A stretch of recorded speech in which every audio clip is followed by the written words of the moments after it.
Hey everybody, welcome to this video lesson for my bluegrass style banjo arrangement of Elizabeth Cotton's Freight Train.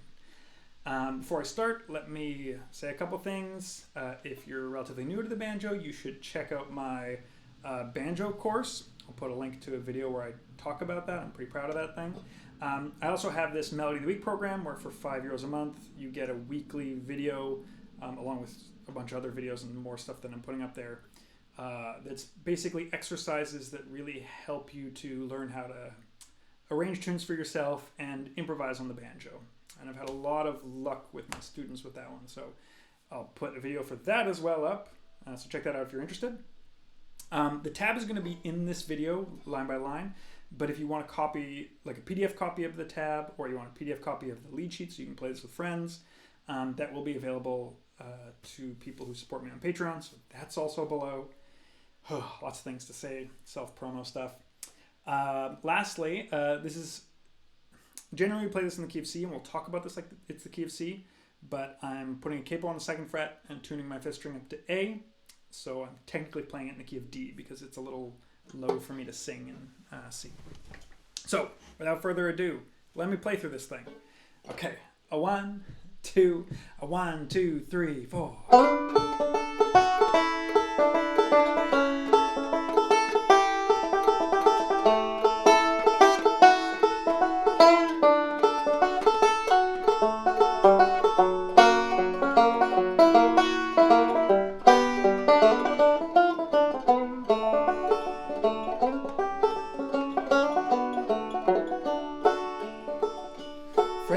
Freight train, run so fast.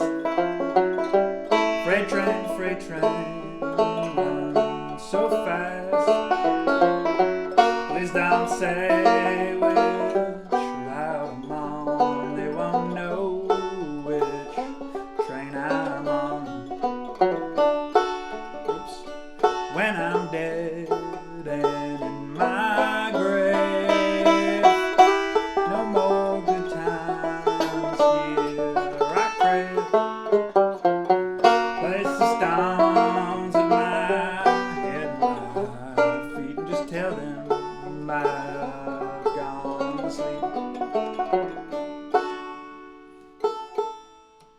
Sorry, I'm a little bit out of tune. Okay. Tuning aside. There we go. That's the tune. Now, let's talk quickly about the chords to this tune. So, I'm talking like it's key of C. We've got the capo on the 2nd fret. We're technically in the key of D, but okay, so we have C, right? Freight train, G. Run so fast. Then we have G7. Freight train, back to C. Run so fast. Then we have E or E7. Now, we have E, and I'll have to start playing with this E and then go to E7. E7, there's a bunch of different ways of playing it, right? You could just lift off your 3rd finger. It's to get this D in there. That's an E7. Or you could lift off the middle finger. That's technically an E7. It's not the greatest one. The one I'm doing here, it's like the E chord, and I'm just putting my pinky down to get that E7. Please don't say which, and then I'm going to an F chord. Route I'm on, then back to the C, then the G, then the C. Also, I messed this up when I was singing it, which makes me very sad, but this little melody, it's kind of awkward on the banjo, but to me that's very quintessential in the song. This is the way Elizabeth Cotton plays it, always. Know which route I'm on. So I'm going to do that every time I can, even when I mess up in this. So that seems important, but it's not in the vocals. Okay, so let's talk about it line by line. And I did a couple of variations from what I do in the tab when I played it, and we'll talk a little bit about that. But here's what I have in the tab. So first line looks like this, right? We're sliding to this C note, just because we want that high G, and it's awkward to do here. So, and basically we're just doing forward rolls throughout this thing.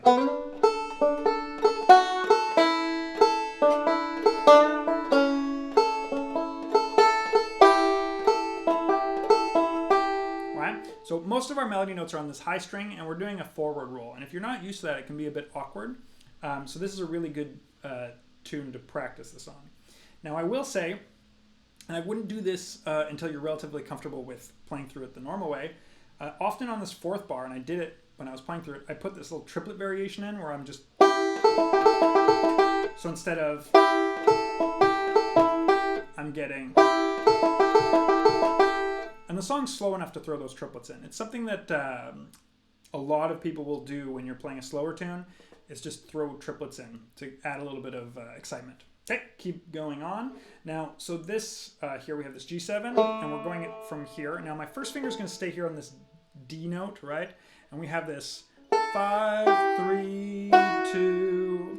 Now, before we actually play what's in the tab, if we're playing this, there's a couple ways you can do it. So either you have these two fingers, that's the way you definitely want to start. So you can either go from here to bar on 3, 3, and then go first finger and second finger on 2 and 3, or you could do this one and then you go to this shape where it's your second and third, and then you go second and first there for these shapes. But this 2-bar section sounds like this. To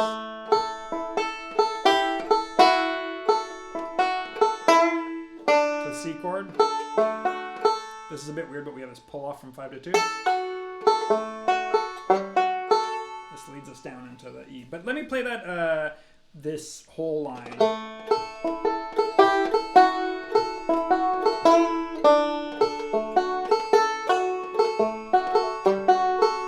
Right. Now, I think I varied that up when I played it. I'll often, because I get kind of bored of that forward roll, so I do what I think of as a very Scruggsy-ian thing, where I'm just getting double stops with my index and middle, and just pushing off of the 5th string with my thumb, so it would sound like this. Oops.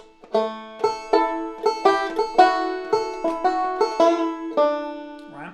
So I'll put that tab in there for that variation for the first 2 bars, and you could do that exact same variation on the first 2 bars of the tune.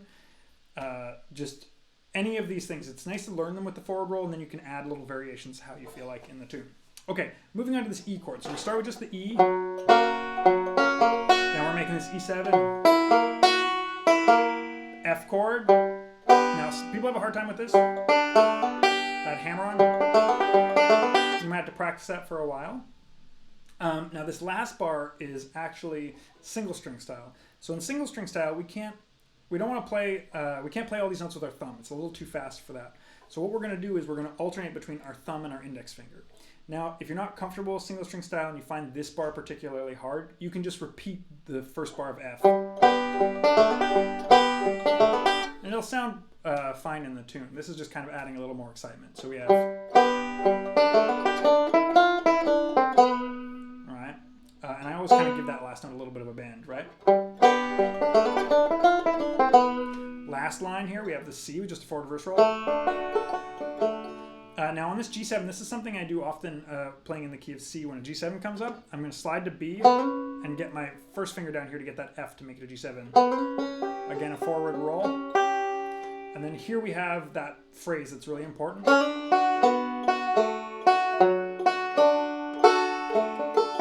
I often, like not always, but I often do a little bit of a pull off on that last note. So that's another little variation you could do. So that's the basics of this tune. So last thing I'll do is I'm just going to play through it kind of slow so you can play along, see my fingers. And I'm going to play exactly what's written in the tab, so I won't do the variations. Okay, here we go. A 1, 2, a 1, 2, 3, 4.